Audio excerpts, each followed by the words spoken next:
Asafoetida baby food series பார்த்துட்டு இருக்கோம். அந்த சீரிஸ் வரிசையில குழந்தைகளுக்கு ஒரு 7-8 மாசம் ஆனதுக்கு அப்புறமா நம்ம சாலிட் ஃபுட்ஸ் இன்ட்ரோடியூஸ் பண்ணி சாதம் கொடுக்க ஆரம்பிச்சிருவோம். அந்த மாதிரி சாதம் கொடுக்கும்போது ரைஸ், பருப்பு, காய்கறி எல்லாமே மிக்ஸ் பண்ணி ஒரு நல்ல ஒரு பேலன்ஸ்டான நியூட்ரிஷியஸ் மீல் எப்படி பண்ணலாங்கிறத இன்னைக்கு நம்ம பார்க்கலாம். இதுக்கு முன்னாடி போட்ட வீடியோஸ் எல்லாமே பார்க்காதவங்க அதோட லிங்க் டிஸ்கிரிப்ஷன்ல கொடுத்துருக்கேன், போய் கண்டிப்பா பாருங்க. இந்த மீல் செய்யறதுக்கு 2 ஸ்பூன் சாப்பாட்டு அரிசி, 2 ஸ்பூன் பாசிப்பருப்பு. பருப்பில் முதல்ல நம்ம எப்போவுமே குழந்தைகள் கொடுக்குறது பாசிப்பருப்பு தான். துவரம் பருப்போ கடலைப்பருப்போ நம்ம ட்ரை பண்ணக்கூடாது ஃபஸ்ட்டு, ஏன்னா அது கேஸ்ட்ரிக் ப்ராப்ளம் வரக்கு சான்சஸ் இருக்குது. இந்த பாசிப்பருப்பு அந்த பிரச்சனையெல்லாம் எதுவுமே இருக்காது. அதனால தான் நம்ம முதல்ல பாசிப்பருப்பு ஸ்டார்ட் பண்ணுறோம். அரிசியிலையும் பார்த்தீங்கன்னா புழுங்கல் அரிசியாக இருந்தால் நல்லது. பச்சரிசியை விட புழுங்கல் அரிசியாக இருந்தால் இன்னும் நல்லது. சீக்கிரமாக அவங்களுக்கு வயிற்றுக்கு ஒத்துக்கும். நல்லா 2 ஸ்பூன் ஈக்குவலாக எடுத்துக்கோங்க. எடுத்துகிட்டு நல்லா வாஷ் பண்ணிவிட்டு கொஞ்சம் நேரம் ஊற வச்சுட்டோம்னா நல்லா சீக்கிரமாகவும் நம்மளுக்கு குக் ஆயிடும். இது ஒரு சின்ன பாத்திரத்தில் நான் மாற்றிக்கிறேன். இது அப்படியே நம்ம ப்ரெஷர் குக்கரில் போட போகிறோம்.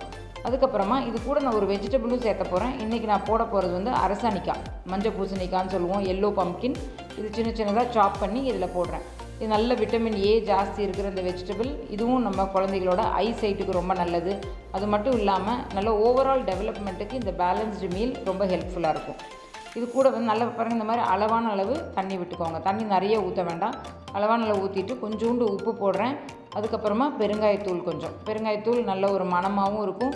அது மட்டும் இல்லாமல் நல்ல டைஜஷனுக்கும் இந்த பெருங்காயத்தூள் யூஸ்ஃபுல்லாக இருக்கும். ஸோ இது அப்படியே நான் இப்போ வந்து ஒரு ப்ரெஷர் குக்கருக்குள்ளே வச்சிட போகிறேன். அளவு கம்மியாக நம்ம பண்ணுறதுனால குக்கரில் டைரெக்டாக போடாமல் இந்த மாதிரி தண்ணி ஊற்றி உள்ளே ஒரு பிளேட்டோ இல்லைனா ஒரு ஸ்டாண்டு போட்டுட்டு உள்ளே இந்த பாத்திரத்தை உள்ளே வச்சுருங்க. உள்ளே வச்சு மூடி வச்சிங்கன்னா உங்களுக்கு நல்ல சாஃப்டாகவும் வேகும். ஓவராக உங்களுக்கு குக் ஆகாதனால நியூட்ரியன்ஸ் அப்படியே உங்களுக்கு லாக் ஆகும். ஸோ இதை மீடியம் ஃப்ளேமில் வைங்க. ஒரு 3-4 விசில் விட்டு எடுத்திங்கன்னா நல்லா சாஃப்டாக உங்களுக்கு குக் ஆகிக்கும். இதில் பாசிப்பருப்பில் பெனிஃபிட்ஸ் அப்படின்னு பார்த்தோன்னா மெயினாக வந்து ப்ரோட்டீன் ஜாஸ்தி இருக்கும், நார் சத்து ஜாஸ்தி இருக்குது. ஸோ அது இல்லாமல் நல்ல டேஸ்ட்டாகவும் இருக்கும் இந்த பருப்பு. மற்ற பருப்பை விட இந்த பருப்பு ரொம்ப டேஸ்டியாகவும் இருக்கும், அலர்ஜியும் ஆகாது. அதனால தான் இந்த பருப்பை நம்ம ஃபஸ்ட்டு சூஸ் பண்ணிக்கிறோம். பாருங்கள், ப்ரெஷர் ரிலீஸ் ஆயாச்சு. இப்போ இதை நம்ம ஓப்பன் பண்ணோன்னா நல்லா சாஃப்டாக உங்களுக்கு குக் ஆகிருக்கும். அவ்வளோதான், ரொம்ப சிம்பிள் மெத்தட், ஈஸியாக இருக்கும் குழந்தைகளுக்கு. இப்போ இதை அப்படியே நீங்கள் நல்லா ஆற வச்சு மசிச்சுட்டு ஊட்டி விட்டுருங்க. நல்லா சூடாக இருக்கும்போதே ஒரு மத்து வச்சு நல்லா மசிச்சிங்கன்னா நல்லா சாஃப்ட் ஆயிரும். மிக்சியில் போட வேண்டாம், மிக்சியில் போட்டு நல்லா பேஸ்ட் மாதிரிலாம் பண்ண வேண்டாம். நல்லா நீங்கள் மத்து வச்சு மசிச்சிங்கனாலே உங்களுக்கு நல்லா சாஃப்டாக ரெடி ஆயிரும். இது அப்படியே நீங்கள் நல்லா ஆற வச்சு ஊட்டி விடுங்க. ரொம்ப டேஸ்டியாக இருக்கும். குழந்தைங்க நல்லா விரும்பி சாப்பிடுவாங்க. உங்கள் வீட்டில் இந்த மாதம் 6 மாதம் குழந்தைங்க இருந்தாங்கன்னா கண்டிப்பாக இதை ட்ரை பண்ணுங்கள்.